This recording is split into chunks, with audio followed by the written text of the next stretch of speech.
చందమామ కథలు. పిశాచాల జోస్యం.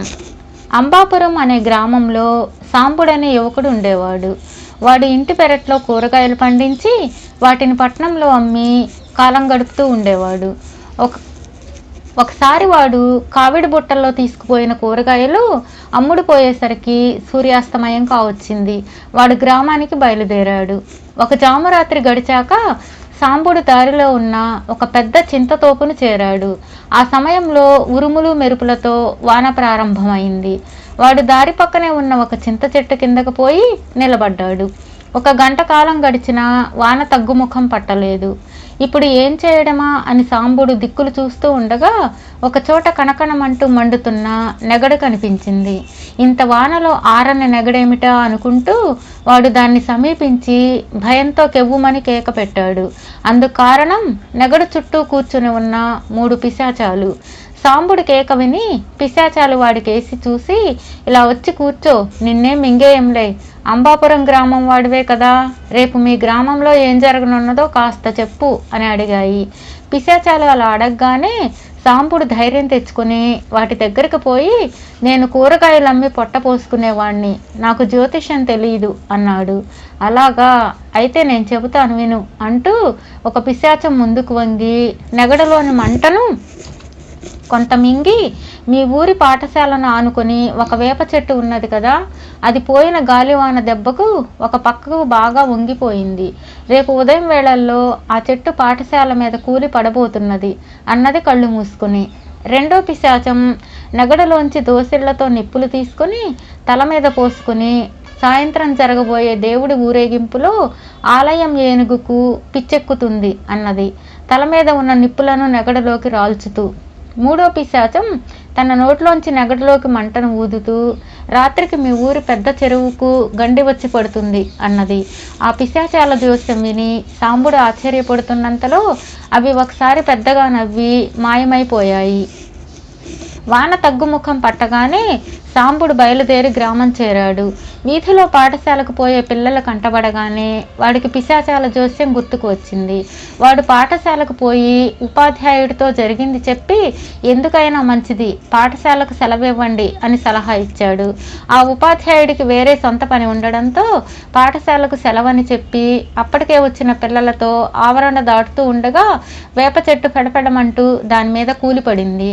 క్షణాల మీద పిశాచాల జోస్యం సంగతి గ్రామంలో అందరికీ తెలిసిపోయింది. గ్రామ పెద్దలు కొందరు సాంబుడి దగ్గరకు వచ్చి, పిశాచాలు మరేమైనా చెప్పాయా అని అడిగారు. సాయంత్రం ఆలయ ఏనుగుకు పిచ్చి పట్టబోతున్నదట, రాత్రికి మనం ఊరి పెద్ద చెరువుకు గండి పడబోతున్నదట అని చెప్పాడు సాంబుడు. ఆలయ ధర్మకర్తలు ముందు జాగ్రత్తగా ఏనుగును తీసుకుపోయి గ్రామం బయట ఒక చెట్టుకు గొలుసులతో కట్టివేశారు.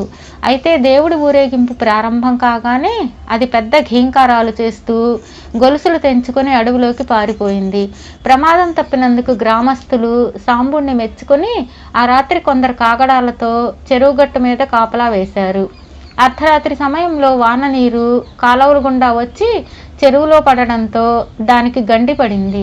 వెంటనే జనం ఆ గండిని రాళ్లతోనూ మట్టితోనూ పూడ్చివేశారు. పిశాచాల జోస్యం అక్షరాలా నిజమైంది. ఈ రాత్రి చింతతోపుకు పోయి అవేం చెబుతాయో తెలుసుకునిరా అని గ్రామస్తులు సాంబుడిని కోరారు. సాంబుడు చీకటి పడగానే పిశాచాల దగ్గరకు వెళ్ళాడు. అవి వాడిని అంత దూరంలో చూస్తూనే, అంబాపురవాసి రా రా, మా జోస్యం ఫలించినట్టేనా అని అడిగాయి. ఓ, మా బాగా ఫలించింది, పిశాచాల జోస్యానికి తిరుగుంటుందా, ఈ రాత్రి ఏం చెబుతావో తెలుసుకుందామని వచ్చాను అన్నాడు సాంబుడు. పిశాచాలు వాడితో, మర్నాటి రాత్రి జమీందారు గారింట్లో దొంగలు పడబోతున్నారని, గ్రామ పెద్ద ధనుంజయ్య కూతురు పెళ్లికి వండే సొరకాయ పులుసులో బల్లి పడబోతున్నదని చెప్పి మాయమయ్యాయి. సాంబుడు గ్రామానికి తిరిగి వచ్చి ఈ సంగతి జమీందారుకు ధనుంజయ్యకు తెలియపరిచాడు. వాళ్ళు ముందే జాగ్రత్త పడడంతో ప్రమాదాలు తప్పాయి. మర్నాడు జమీందారు స్వయంగా బగ్గీలో సాంబుడి పాకకు వచ్చి, ఈ రాత్రి పిశాచాలను నాకు కొడుకు ఎప్పుడు పుడతాడో కనుక్కో, నీ కష్టం ఉంచుకోనులే అంటూ 100 బంగారు కాసులున్న మూటను సాంబుడికిచ్చి వెళ్ళిపోయాడు.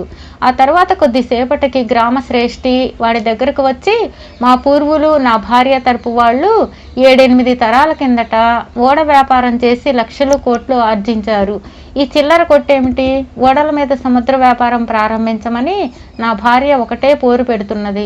అందులో నాకు అచ్చి వస్తుందో రాదో కాస్త ఆ పిశాచాలను అడిగి తెలుసుకో అని సాంబుడి చేతిలో ఒక బంగారు కాసు, ఒక వెండి కాసు పెట్టి వెళ్ళాడు. ఈ విధంగా సాయంకాలం అయ్యేటప్పటికీ వాళ్ళు వీళ్ళు పిశాచాల జోస్యం కోసమని ఇచ్చిపోయిన డబ్బు లెక్క చూసుకునేసరికి సాంబుడి కళ్ళు చెదిరిపోయాయి. అంతా కలిపి 1000 కాసుల వరకు జమ పడింది. సాంబుడు అందరి కోరికలు ఒక కాగితం మీద రాయించుకొని వచ్చిన డబ్బులో 500 కాసులు మూట కట్టుకొని ఆ రాత్రి మళ్ళీ పిశాచాల దగ్గరకు పోయాడు. పిశాచాలు వాణ్ణి చూస్తూనే అంబాపురవాసి రా రా అన్నాయి నవ్వుతూ. సాంబుడు చనువుగా పోయి వాటి పక్కన కూర్చుని, మీరు ఎప్పుడు జరగబోయే చెడుని గురించే చెబుతున్నారు, అలా కాక జరగబోయే మంచిని గురించి కూడా చెబితే కనక వర్షం కురుస్తుంది అంటూ కాసుల మూటను పిశాచాలకు చూపించాడు. తరువాత వాడు జరిగినదంతా పిశాచాలకు చెప్పి గ్రామ ప్రజల కోరికలు రాసి ఉన్న కాగితం వాటి ముందు పెట్టి అన్నింటికీ జవాబులు చెప్పి 500 కాసులు పుచ్చుకోండి, నా వాటా 500, ఒక్క రోజులో ఇంత సంపాదన, ఇక నేను కూరగాయలు పండించి గొడ్డు చాకరీ మాని ఇలా హాయిగా డబ్బు సంపాదించదలిచాను అన్నాడు. వాడి మాటలు వింటూనే పిశాచాల కళ్ళు నిప్పు కణికెల్లా అయిపోయాయి. అవి వాడు తెచ్చిన కాగితాన్ని కాసుల మూటను నెగడులో వేసి, ఒరే మూర్ఖుడా, ఇంకేనాడు ఇటు రాకు, ఒకవేళ వచ్చినా మేం నీకు కనిపించం అంటూ మాయమైపోయాయి. ఈ జరిగిన దానికి సాంబుడు విస్తుపోయి ఒక పుల్లతో నెగడునంతా కదిపి చూశాడు. ఎక్కడా వాడికి కాసులు కనిపించలేదు. తెల్లవారితే ఎవరి డబ్బు వారికి తిరిగి ఇవ్వాలి. ఏం చేయాలో తోచక వాడికి దుఃఖం ముంచుకు వచ్చింది.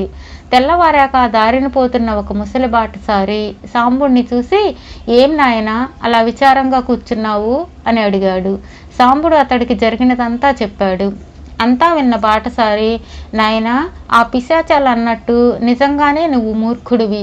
పిశాచాలు డబ్బు ఏం చేసుకుంటాయి? అవి చేసిన చెడ్డ పనులకు ప్రాయశ్చిత్తంగా కొన్ని మంచి పనులు చేయాలనుకున్నాయి. అందువల్లనే మీ గ్రామానికి రానున్న ప్రమాదాల గురించి ముందుగా హెచ్చరించాయి. వాటి సదుద్దేశాన్ని నువ్వు వ్యాపారంగా మార్చేలా చేశావు. ఆ కారణంగా అవి నీకు కనబడమంటూ మాయమయ్యాయి అని చెప్పాడు. ఆ మాటలతో సాంబుడికి తన తప్పేమిటో అర్థమైంది. 4-5 నెలల పాటు మరింతగా కష్టించి పనిచేసి గ్రామస్తులిచ్చిన డబ్బు బాకీ తీర్చవచ్చునన్న ఆత్మవిశ్వాసంతో వాడి ఇంటి దారి పట్టాడు.